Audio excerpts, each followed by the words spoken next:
Bismillahirrahmanirrahim. Assalamualaikum warahmatullahi wabarakatuh. Alhamdulillah, assalatu wassalamu ala rasulillah wa ala alihi wa sahbihi mawalah, la hawla wa quwwata illa billah. Allahumma faqihna fid din wa 'allimna ta'wil amma ba'd.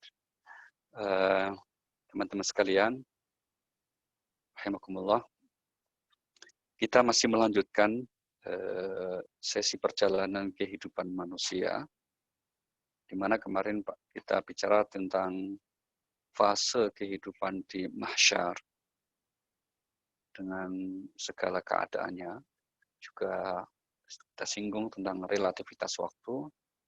Kali ini kita ingin melanjutkan fase kehidupan manusia selanjutnya, berikutnya, yang nanti coba kita bandingkan dengan di dunia. Sebetulnya apa yang kita alami di dunia ini sangat sebentar, sehingga yang harus kita persiapkan sungguh-sungguh adalah bagaimana agar di fase kehidupan yang jauh lebih panjang, lebih lama, itu dalam keadaan selamat dan bahagia. Kenapa? Kalau di dunia ini hanya sebentar, dan disinilah tempat kita untuk memastikan atau berusaha untuk memilih agar kehidupan nanti selanjutnya itu kita dalam keadaan selamat dan bahagia. Nah, kesulitan mahsyar akan teratasi karena insya Allah kita semua termasuk kelompok golongan orang-orang yang mudah-mudahan nantinya mendapat syafaat Rasulullah SAW atau mendapatkan perlindungan dari Allah, karena termasuk 7 golongan yang mendapat perlindungan seperti yang kemarin kita singgung dan jelaskan. Nah, setelah manusia kemudian di mahsyar itu, tahapan selanjutnya manusia itu akan kemudian diberikan catatan amal. Sekian banyak ayat menginformasikan bahwa catatan amal manusia itu nantinya akan merekam, akan mencatat seluruh amal perbuatan manusia. Tidak ada yang terlewat. Karena apa? Karena memang dalam setiap pribadi kita itu ada malaikat yang selalu hadir untuk mencatat apa yang kita ucapkan, terlebih apa yang kita lakukan. Mari kita lihat misalnya, Allah menyatakan, bacalah catatan bukumu itu. Di surah nomor 17, ayatnya yang ke-14, Allah berfirman, Iqra' kitabak, kafa binafsika al-yawma 'alaika hasiba. Itu redaksinya.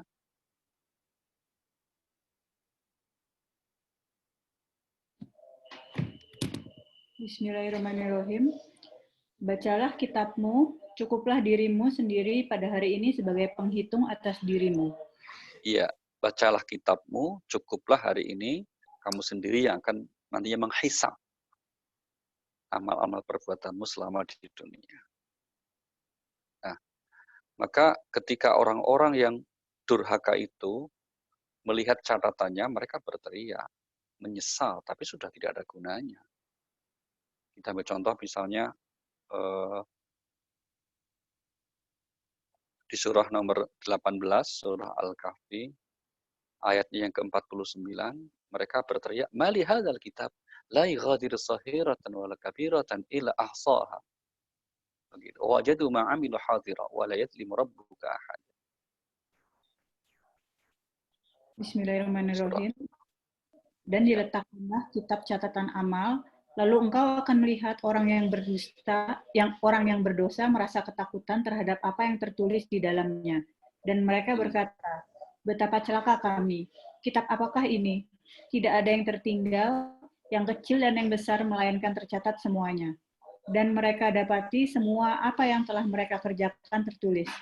Dan Tuhanmu tidak menzalimi seorang jua pun.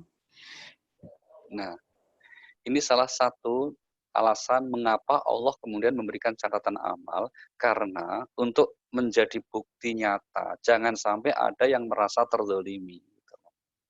Mungkin ada orang yang selama di hidupnya merasa telah berbuat baik, tapi ternyata kemudian itu tidak benar. Buktinya apa? Tidak ada catatannya. Tapi sebaliknya, mungkin ada orang yang merasa tidak berbuat baik, tapi kok ada pahala banyak, mereka terkejut misalnya begitu. Maka salah satu alasan mengapa Allah mencatat semua amal perbuatan kita, wala yadlimu rabbuka ahada. Ya, agar apa? Agar manusia tidak merasa dianiaya, dizalimi. Nah, pertanyaannya kemudian, mengapa kok sampai sedemikian detail tidak meninggalkan catatan amal yang kecil, yang gede. Umumnya kita kalau di dunia ini, guru atau dosen misalnya, terhadap mahasiswanya, terhadap muridnya, itu kan hanya mencatat hal-hal tertentu saja. Misalnya kalau dalam pendidikan kita hanya 3 hal kan, apa itu afektif, ya, psikomotorik, kemudian satu lagi hanya 3 aspek dalam pendidikan kita itu. Tapi kemudian ketika kita di akhirat, semua yang kita lakukan di dunia ini sekecil apapun, mohon maaf termasuk postingan-postingan kita setiap hari, grundelan hati kita, batin kita, terus ucapan kita, keluhan kita di media sosial yang mungkin dikiranya Allah tidak mengetahui atau katakanlah semua manusia tidak tahu bahwa yang menulis yang bersangkutan, semuanya ada catatannya. Mengapa demikian? Mari kita lihat surah nomor 50 ayat 18. Ini jawabannya. Ma yalfidhu min qawlin illa ladaihi raqibun atid.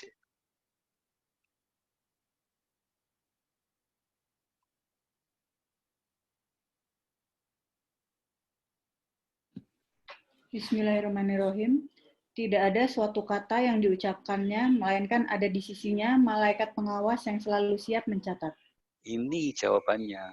Kenapa ada selalu atau kenapa semua amal perbuatan kita ada catatan. Karena apa? Tidak ada satupun ucapan, perbuatan yang dilakukan oleh seseorang kecuali ada malaikat yang telah ditugaskan oleh Allah untuk mencatatnya. Sehingga semuanya pada akhirnya akan diberikan. Maka alangkah bahagianya dan alangkah bersyukurnya bagi seseorang ketika menerima catatan itu dan dia mengetahui bahwa isi catatannya adalah kebaikan-kebaikan yang telah dilakukannya di dunia. Ini sekaligus menjadi bentuk motivasi bagi kita. Allah menginformasikan bahwa semua amal akan tercatat itu agar kita tidak menganggap remeh setiap ucapan dan perbuatan kita. Agar kita tidak menyepelekan ya setiap amal dan perbuatan kita, karena semuanya akan dimintai pertanggungjawaban. Maka di surah 17 ayat 36 Allah berpesan, wala taqfu ma laysa laka bi'ilm innas sam'a wal basara wal fuada kullu ulaika kana anhu mas'ula.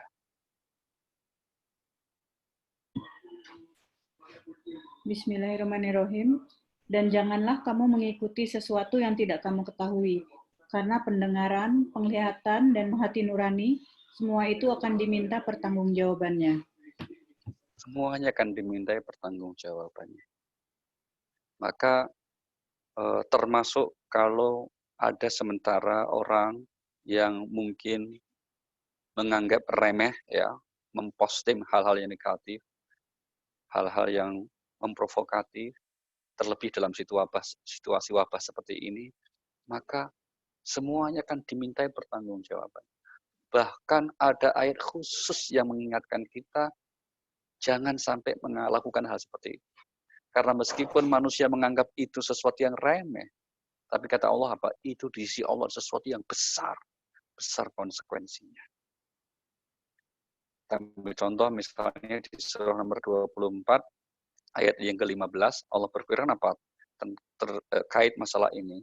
Idz talaqawnahu bi alsinatikum wa taquluna bi afahikum ma laysa lakum bihi ilm wa tahsabunahu hayyina wa huwa 'indallahi 'azim. Bismillahirrahmanirrahim. Ingatlah ketika kamu menerima berita bohong itu dari mulut ke mulut, dan kamu katakan dengan mulutmu apa yang tidak kamu ketahui sedikit pun, dan kamu menganggapnya remeh. Padahal dalam pandangan Allah itu soal besar. Nah, kamu menganggapnya remeh. Padahal di sisi Allah itu sesuatu yang besar. Maka termasuk jangan pernah kita menganggap remeh kebaikan yang kita lakukan. Meskipun itu menurut kita sepele. Katakanlah dalam situasi wabah ini kita senantiasa memposting hal-hal yang positif, mengirimkan pesan-pesan yang positif, yang baik. Atau paling tidak kemudian kita niat untuk menaati himbauan pemerintah, himbauan para ulama untuk tetap tinggal di rumah, melakukan aktivitas yang positif, itu semua akan tercatat. Itu semuanya akan menjadi investasi amal soleh kita. Jangan kita anggap remeh. Karena pas sekecil apapun perbuatan kebaikan yang kita lakukan, semuanya akan kemudian ada catatannya, dan Allah akan berikan balasan, perlihatkan. Tidak mungkin Allah salah alamat dalam memberikan balasan kebaikan kepada. Sebaliknya, tidak mungkin juga Allah keliru mengirim balasan keburukan atas dosa yang dilakukan seseorang. Ini sekaligus menguatkan kepada kita, kalau kita berbuat kebaikan, sedapat mungkin kita lakukan dengan ikhlas, mengharap dari Allah Subhanahu wa Ta'ala. Karena Allah pasti tahu, Allah pasti mencatatnya. Tidak akan ada yang terlewat satupun yang dilakukan oleh manusia. Inilah fase hisab di mana kita diberikan catatan amal nanti di yaumil mahsyar, di pengadilan Allah Subhanahu wa Ta'ala. Mudah-mudahan kita istiqomah untuk selalu berbuat kebaikan, sehingga selama hayat di kandung badan ini senantiasa hal-hal positif saja yang kita kerjakan, sehingga catatan rapor amal kita nanti di akhirat kita terima dengan baik, diserahkan oleh malaikat dengan penuh penghormatan, dan kita bahagia bersama orang-orang yang kita cintai. Itu fase tentang hisab dan catatan amal. Apakah selesai sampai di situ? Belum. Tentu saja tidak. Kelanjutannya, manusia kemudian akan meneruskan fase berikutnya setelah lulus, ya, diberikan catatan amal yang baik. Kemudian ada yang disebut kemudian episode mizan. Apa itu? Mizan atau timbangan amal kebaikan. Ini cukup banyak juga disebut di Al-Quran. Salah satu ayat yang dapat kita lihat misalnya di surah nomor 7, surah Al-A'raf pada ayat yang ke-8 Allah berfirman, wal waznu yauma idzinil haqq faman saqulat mawazinuhu faulaika humul muflihun. Misalnya. Bismillahirrahmanirrahim. Timbangan pada hari itu menjadi ukuran kebenaran. Maka siapa yang berat timbangan kebaikannya, mereka itulah orang-orang yang beruntung. Iya. Timbangan atau mizan saat itu anak timbangannya ukurannya adalah kebenaran, al-haq. Wal waznu yauma idzinil haqq. Maka barang siapa yang berat timbangan kebaikannya, dialah orang yang beruntung. Sebaliknya, orang yang ringan timbangan kebaikannya, mereka berarti orang yang rugi. Jadi, sementara ulama berbeda pendapat dalam menyikapi masalah mizan ini, ada yang mengatakan bahwa timbangan di akhirat nanti itu adalah ini amal yang buruk, satu sisi, ada juga ini amal baik. Itu. Kalau ini amal baiknya lebih berat, maka kemudian dia beruntung. Tapi kalau ringan, dia rugi. Ada juga yang mengatakan amal buruk itu tidak ditimbang. Jadi yang ada ini adalah anak timbangan, namanya al-haq, seperti kata ayat tadi, di sini amal kebaikan. Sehingga kalau berat timbangan kebaikannya, itu berarti apa? Dia menjadi orang yang beruntung, karena cukup memenuhi standar.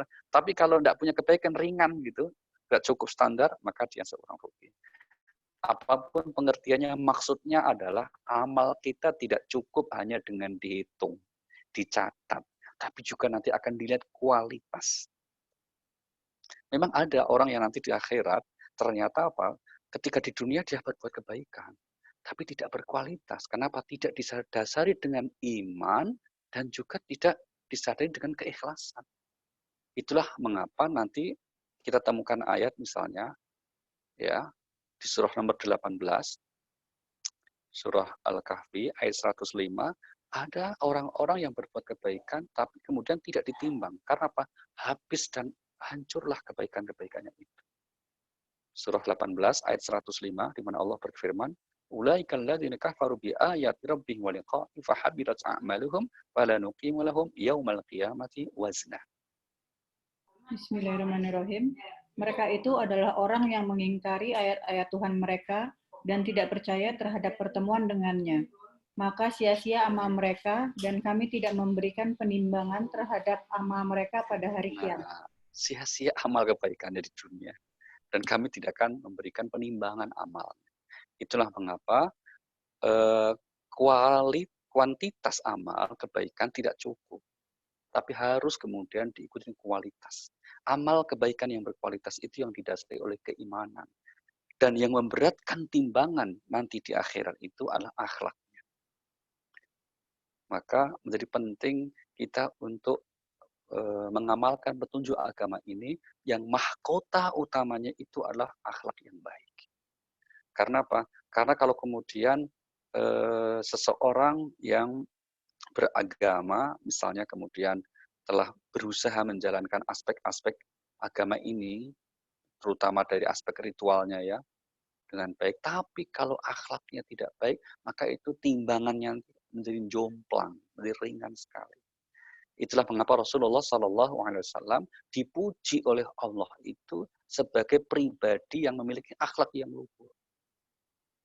Ini direkam di surah nomor 68, yaitu surah Al-Qalam, ayat yang keempat, di mana Allah berfirman, wa innaka la'ala khuluqin azim. Wa innaka la'ala khuluqin azim. Ayat ini adalah berisi pujian terhadap Rasulullah SAW sebagai pribadi yang memiliki akhlak yang luhur. Bismillahirrahmanirrahim. Dan sesungguhnya engkau benar-benar berbudi pekerti yang luhur. Rasulullah pastilah manusia sempurna. Salat beliau pastilah istiqomah dan khusyuk. Puasa Ramadan beliau pastilah sempurna. Haji umrah beliau pastilah mabrur. Tapi kesemuanya itu tidak diberikan pujian oleh Allah tersendiri dalam Al-Quran. Yang dipuji oleh Allah atas Nabi kita itu adalah engkau wahai Nabi sungguh memiliki budi pekerti yang luhur, akhlak yang mulia. Kenapa? Karena ini yang tidak mudah.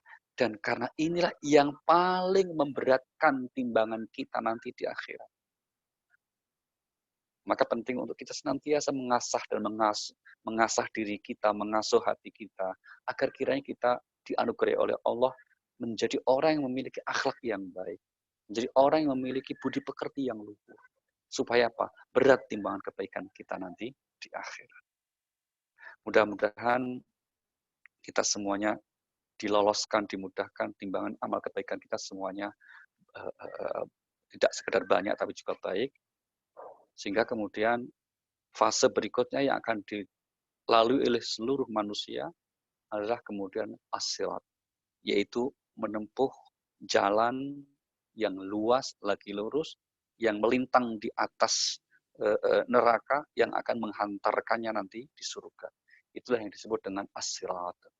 Atau yang sering kemudian disebut siratal mustaqim, yang secara salah kaprah biasanya waktu kita belajar agama di masa kecil dijelaskan oleh guru-guru kita bahwa sirat itu seperti titian rambut dibelah 7, kecil sekali gitu, terus kemudian juga tajam sekali seperti mata pedang, sudah gitu ada yang dari bawah narik-narik kakinya. Itu saya penggambaran yang berlebihan dan kurang tepat. Gitu. Kata sirat sendiri di Al-Quran itu maknanya ada sesuatu yang jalan yang luas lagi lurus. Itu yang kita minta. Ihdinas siratal mustaqim. Ya Allah, berikanlah kami petunjuk untuk dapat melalui, menempuh jalan yang lurus. Jadi kalau dikatakan sebagai jalan yang sempit, kecil, bahkan seperti titian rambut dibelah 7, gimana bayanginnya itu rambut saja kecil masih dibelah 7 gitu. Tentu saja itu penggambaran yang berlebihan sekali lagi. Nah, adakah Al-Quran menjelaskan tentang hal ini? Mari kita lihat surah 57, ayat yang ke-12 dan 13. Inilah oleh sementara ulama dijadikan dalil salah satu ayat tentang sirat nanti di mahsyar. Yauma taral mu'minin wal mu'minat yas'a nuruhum baina aydihim wa bi aymanihim busyrakumul yaum jannatun tajri min tahtihal anhar. Bismillahirrahmanirrahim. Pada hari engkau akan melihat orang-orang yang beriman, laki-laki dan perempuan, betapa cahaya mereka bersinar di depan dan di samping kanan mereka. Dikatakan kepada mereka, pada hari ini ada berita gembira untukmu, yaitu surga-surga yang mengalir di bawahnya sungai-sungai. Mereka kekal di dalamnya. Demikian itulah kemenangan yang agung. Iya.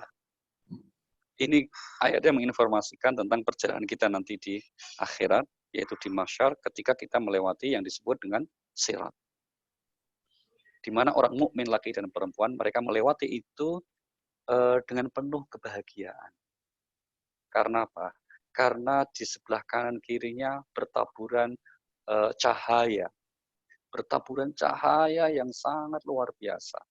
Sehingga mereka bergembira. Di ujung jalan malaikat mengucapkan salamun qaulan mir rabbir rahim.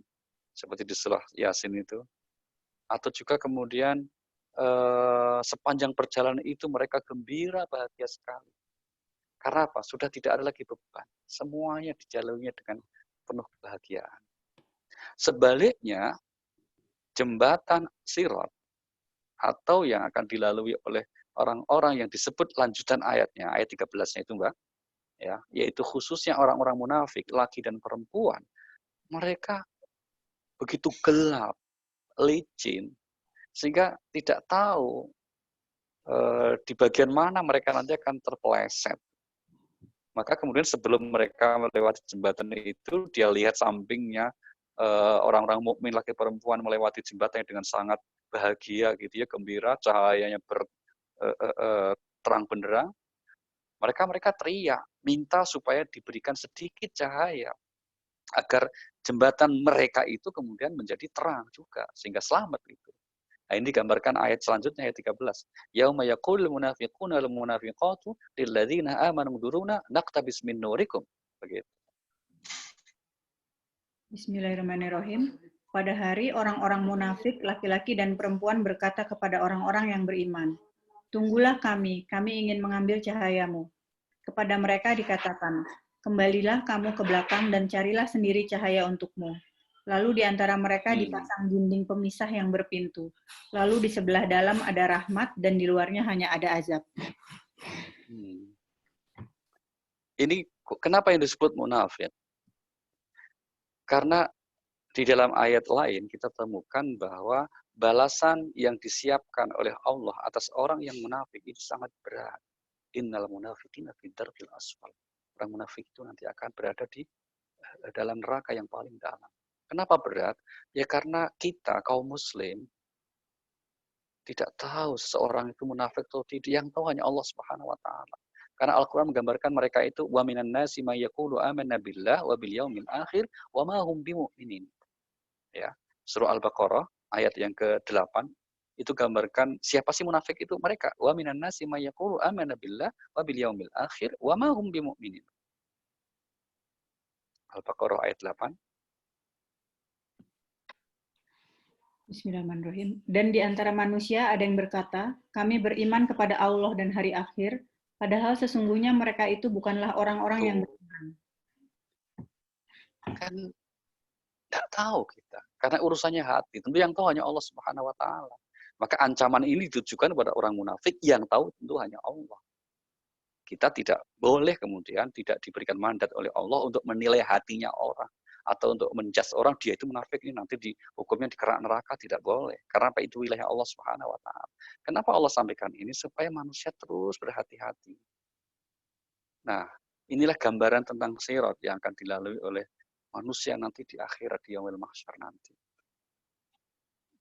Setelah kita mudah-mudahan semuanya diselamatkan oleh Allah, dan yang menarik ada sebuah riwayat meskipun diperselisihkan juga oleh sebagian ulama tentang status kesahihan riwayat ini.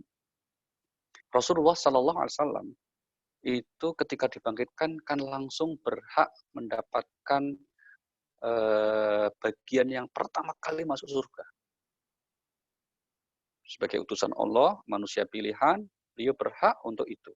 Tapi Nabi tidak ambil hak itu.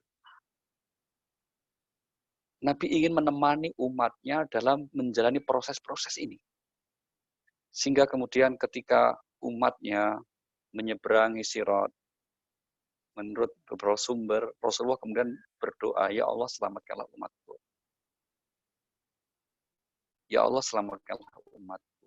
Padahal Nabi seharusnya sudah bisa itu, mohon maaf, ongkang-ongkang di surga, itu istilahnya gitu. Sudah punya hak, tapi Nabi tidak mau. Bahkan sampai seluruh umatnya sudah masuk surga, tentu atas ridha Allah Subhanahu wa taala. Rasulullah terus kemudian akhirnya giliran terakhir masuk. Di dalamnya pun Nabi juga kemudian masih merasa tidak nyaman. Ini riwayatnya sahih kalau yang ini ya. Sampai-sampai kemudian Allah mengutus Jibril untuk tanya wahai Jibril, kenapa Rasulullah itu kok sepertinya belum merasa bahagia atau belum merasa lega begitu. Maka Nabi kemudian menyatakan, saya merasa bahwa masih ada umatku yang belum seluruhnya untuk masuk surga dan seterusnya. Nanti kita akan bicara di bagian akhir setelah episode manusia pada akhirnya akan mendapat balasan kehidupan bahagia di surga dan kehidupan yang celaka di neraka. Nah, semuanya pada akhirnya melewati sirat itu sehingga kemudian untuk orang-orang yang beriman akan dikumpulkan semuanya bersama orang yang beriman, yang bertakwa sehingga ketemu satu sama lain ya. Dan kemudian kalau kita lihat bagi orang yang munafik mereka teriak untuk minta supaya diberi sedikit cahaya ya dengan mengatakan tadi kan berikan kami sedikit cahayamu itu. Maka orang-orang mukmin yang sedang melintasi sirat dengan bahagia itu, mendengar teriakan itu, ternyata mereka kemudian tidak cuek juga, tapi dijawab, qila irji'u wara'akum faltamisu nura. Kembalilah kamu ke dunia, ambil sendiri cahaya. Artinya apa? Tidak mungkin di situ saling menolong, saling berbagi, tidak mungkin di fase kehidupan seperti itu. Karena apa? Mereka mendapat cahaya itu karena amal perbuatannya, keimanannya ketika di dunia. Sedangkan di saat itu sudah tidak ada lagi kesempatan untuk saling menolong. Sehingga apa? Yang ada penyesalan, tapi penyesalan yang sudah terlambat. Tidak ada kesempatan untuk kembali lagi. Nah, pada akhirnya ketika manusia disatukan oleh Allah, mengegrup hanya 2 kelompok saja, ya, rombongan besar menuju ke surga, mereka akan dibawa dengan penuh kehormatan untuk menuju surganya Allah Subhanahu wa taala. Inilah fase selanjutnya seperti yang direkam ya di surah nomor 39 namanya surah Az-Zumar yang secara harfiah maknanya rombongan-rombongan ayat 73 di mana Allah berfirman wasiqal ladzina taqaw rabbahum ilal jannati zumara hatta idza ja'uha wa futihat abwabuha wa qala lahum khazanatuha salamun alaikum. Bismillahirrahmanirrahim. Dan orang-orang yang bertakwa kepada Tuhannya diantar ke dalam surga secara berombongan. Sehingga apabila mereka sampai kepadanya, surga, dan pintu-pintunya telah dibukakan, penjaga-penjaganya berkata kepada mereka, kesejahteraan dilimpahkan atasmu, berbahagialah kamu, maka masuklah kamu kekal di dalamnya. Rombongan semuanya. Maka ada malaikat yang menyambut dengan ucapan selamat berbahagia, selamat datang, wahai tamu-tamu, wahai kekasih Allah, wahai semua hamba-hamba Allah yang solih. Masuklah kalian kita ke dalam surga, penuh bahagia. Alangkah bahagianya kalau kemudian kita semuanya yang berkumpul dalam rombongan itu tidak hanya diri kita ya, yang kita kenal, yang kita tahu, bukan hanya bersama orang-orang solih saja, tapi orang-orang solih yang kita kenal sejak di dunia. Orang-orang soleh, orang bertakwa yang kita kasihi karena ada hubungan kekerabatan, ada hubungan kekeluargaan, ya, ada hubungan persahabatan di situ. Sehingga kalau kemudian kita kumpul sama orang bertakwa tapi nggak kenal yang satu sama lain kan orang, jangankan di akhir di dunia saja kalau kita misalnya kumpul sama orang-orang baik tapi kita nggak kenal kan masih ada batas psikologis gimana gitu kan. Tapi kalau kita kumpul sama orang-orang yang kita cintai, kita kasih di dunia ini kan akan kita merasa bahagia semakin bermakna. Demikian juga kira-kira di akhir. Masuk surga kok bersama orang-orang yang kita sukai, kita cintai, ya, keluarga kita, anak-anak kita, suami atau istri kita, orang tua kita, ya, sahabat-sahabat kita, Masya Allah, luar biasa. Bagaimana caranya agar kita ke surga nanti tidak hanya diri kita sendiri, tapi juga bersama keluarga besar kita.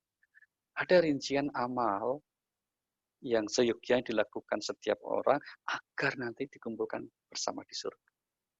Dan itu akan kita bahas pada pertemuan berikutnya nanti, insya Allah. Terima kasih teman-teman sekalian. Kita masih punya waktu. Kalau ada yang menyampaikan sesuatu, kami persilakan. Silakan Mbak, kita buka.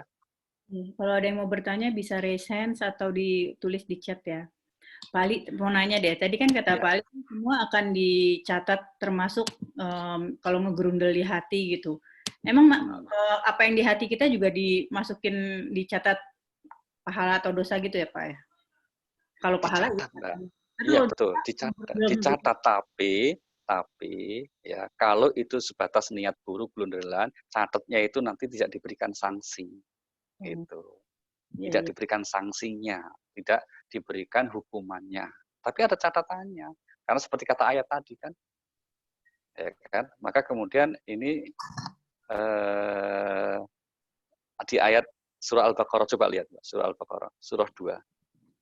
Ayat 284 itu. Lillahi ma fis samawati wa fil ard. Wa in tubdu ma fi anfusikum aw tukhfuhu yuhasibkum bihillah. 284. Iya. Bismillahirrahmanirrahim. Milik Allah lah apa yang ada di langit dan apa yang ada di bumi. Jika kamu menyatakan apa yang ada di dalam hatimu atau kamu sembunyikan, niscaya Allah memperhitungkannya tentang Nah, iya, memperhitungkan juga yang dinyatakan, disembunyikan. Tapi sekali lagi, ini rahmat Allah atas kita semuanya, ya, bahwa kalau itu sebatas niat buruk, ya, grundelan tadi, maka insya Allah tidak diberikan sanksi. Bahkan kalau kita kemudian kita urungkan, ya, akhirnya kita beristighfar, itu malah kemudian mendapatkan pahala. Nah, maka kemudian ayat-ayat seperti ini mengingatkan supaya sebetulnya agar kita senantiasa berikhtiar menjaga kebersihan hati kita. Begitu. Lanjut. Ada lagi mau nanya Pak, tapi di luar itu. Pak, kan saya pernah dengar cerita yang katanya kan ada perempuan yang dia datang ke Rasulullah, dia mengaku bahwa saya pernah berzina dan minta hukuman. Terus sama Rasulullah kan diminta saksinya terus udah ada sampai dia pokoknya akhirnya melahirkan, udah selesai menyusui, akhirnya baru diberi sanksi sama Rasulullah kan. Nah, itu saya pernah dengar bahwa sebenarnya kata yang ngomong sama saya nih, sebenarnya kalau dia nggak ngomong tuh mestinya si wanita ini nggak usah pakai ngomong gitu ke Rasulullah, karena mestinya dosanya itu, aibnya itu udah ditutup sama Allah. Jadi sebenarnya mestinya kayak gitu, dia tuh mestinya ngaku apa enggak Pak kalau kayak gitu? Oh baik, pertanyaan bagus ini. Kalau tidak mengaku, ya Mbak ya, dia tidak akan mendapatkan sanksi hukuman di dunia, maka belum ada jaminan dia akan diampuni di akhirat. Oh, oke. Itu masalahnya. Ya kan? Kalau dia tidak mengaku, karena ini dosanya kan berkaitan dengan dosa nggak hanya hak Allah itu Mbak, tapi juga dikaitkan dengan hubungan sesama manusia, karena menyangkut urusan anaknya nanti gimana kan gitu, siapa bapaknya akhirnya dan seterusnya hikmahnya. Maka kalau dia tidak mengaku, ya menyembunyikan, katakanlah terus kemudian mohon ampun kepada Allah sendirian gitu ya, ya boleh jadi Allah ampuni, tapi juga nggak ada jaminan. Nah, si wanita tadi di Madinah itu ingin memastikan bahwa dia diampuni oleh Allah. Gitu. Maka salah satu caranya adalah membuat pengakuan di hadapan Rasulullah SAW, sehingga pengakuannya itu diharapkan menjadikan dia mendapat sanksi di dunia dan otomatis akan terbebas di akhirat. Begitu. Sehingga ini kan termasuk perbuatan dosa besar. Dosa besar itu salah satu definisinya kan dosa yang hukumannya itu disebutkan di dunia. Ya, maksud disebutkan hukumannya itu ada disebutkan dan dilaksanakan di dunia seperti pembunuhan, perzinaan, ya itu kan kemudian dikategorikan sebagai dosa besar karena ada sanksi hukumannya di dunia. Nah, si wanita tadi memahami dengan baik tentang hal ini sehingga beliau menghadap ke Rasulullah SAW. Harapannya kalau sudah kemudian diberikan hadnya, hukumannya di dunia, maka dia akan terbebas di akhirat. Sehingga dalam kasus wanita ini kan Rasulullah terus kemudian menghukumnya dan sampai meninggal. Terus Nabi kemudian minta dirawat dengan baik sampai dikuburkan. Nabi menyolati menguburkan, mendoakan kemudian. Sampai sahabat Khalid bin Walid kan kemudian saat itu yang sudah masuk Islam kan sempat kecetus sempat terpurcut gitu ya, ngomong itu dasar pezina. Nabi marah. Kalau kamu tahu ya, ini wanita sudah bertobat dan seandainya tobat wanita ini dibagi seluruh penduduk Madinah cukup sudah. Artinya saking besar rasa tobatnya wanita itu sehingga kemudian Nabi sendiri sudah memberikan tazkiyah, sudah memberikan penegasan ya bahwa wanita telah diampuni oleh Allah Subhanahu wa taala.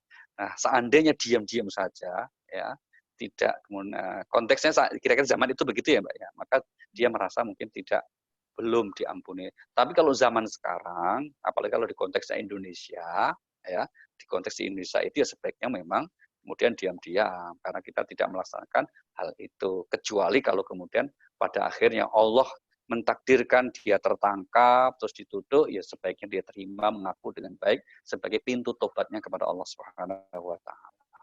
Meskipun kalau di kita kan tidak dihukum seperti hukuman yang ada dalam Islam, kan mendapatkan rajam atau had zina kan tidak, paling-paling ya di penjara. Tapi kalau itu pun diterima dengan keikhlasan, dengan tobat yang sungguh-sungguh, insya Allah juga bisa menghapuskan kesalahan dan dosa-dosa itu. Gitu Mbak. Pak, sama satu lagi pengen nanya lagi. Saya pernah baca, tapi saya nggak tahu apakah ini benar apa enggak ya Pak. Jadi katanya sebelum masuk Islam, kan emang zaman dulu kan punya anak perempuan tuh kayaknya aib gitu ya. Jadi katanya sebelum masuk Islam, Umar bin Khattab itu pernah menguburkan anak-anak perempuannya, membunuh anak-anak perempuannya yang baru terlahir. Benar nggak sih Pak? Baik, terima kasih. Kalau ada sementara suku di Arab jahiliyah saat itu yang melakukan, iya, bahkan Al-Quran juga telah memberikan konfirmasinya. Tapi kalau itu ditujukan secara khusus disebut sahabat atau Sayyidina Umar bin Khattab, itu tidak ada dasarnya itu. Tidak ada sumber yang sahih yang menyebut bahwa Umar bin Khattab pernah melakukan hal itu. Tidak ada. Bahkan kita meyakini ya sebagai kelompok Ahlus Sunnah meyakini bahwa beliau termasuk meskipun sebelumnya al-jahiliyah tapi tidak pernah melakukan hal-hal yang umumnya dilakukan oleh orang jahiliyah. Yaitu mabuk, terus kemudian apalagi membunuh anak perempuan. Faktanya apa? Itu putrinya masih ada itu. Hafsah itu yang kemudian dinikahi Rasulullah. Kan Hafsah lahir sebelum itu masa jahiliyah itu, Mbak. Ya kan? Hafsah binti Umar itu kan lahirnya ketika Umar belum masuk Islam. Ya kan, yang kemudian dinikahi Rasulullah. Kalau beliau bunuh kan nggak punya putri perempuan itu. Gitu. Jadi itu ada sementara kelompok yang meniupkan bahwa Umar pernah melakukan itu. Tapi itu sekali lagi dibantah oleh mayoritas ulama yang menyatakan bahwa itu tidak berdasar dan tidak benar. Begitu, Mbak. Ya, baik Pak. Ada lagi yang mau bertanya kali teman-teman yang lain? Kayaknya nggak ada Pak. Udah cukup barangkali hari ini. Cukup ya. Baik. Terima kasih. Mari kita berdoa bersama dengan membaca suratul Fatihah yang kita niatkan untuk kita semua, untuk keluarga kita. Mudah-mudahan diberikan keselamatan oleh Allah Subhanahu wa taala, kesehatan lahir dan batin, dan Allah segera mengangkat wabah ini sehingga menjadi normal kembali dan kita dapat menjalani kehidupan kita terutama untuk ibadah-ibadah kita dengan sebaik-baiknya. Al-Fatihah. أعوذ بالله من الشيطان الرجيم بسم الله الرحمن الرحيم الحمد لله رب العالمين الرحمن الرحيم مالك يوم الدين إياك نعبد وإياك نستعين اهدنا الصراط المستقيم صراط الذين أنعمت عليهم غير المغضوب عليهم ولا الضالين آمين. Terima kasih dan mohon maaf. Wassalamualaikum warahmatullahi wabarakatuh. Waalaikumsalam. Terima kasih Pak Ali. Terima kasih Pak Ali semuanya.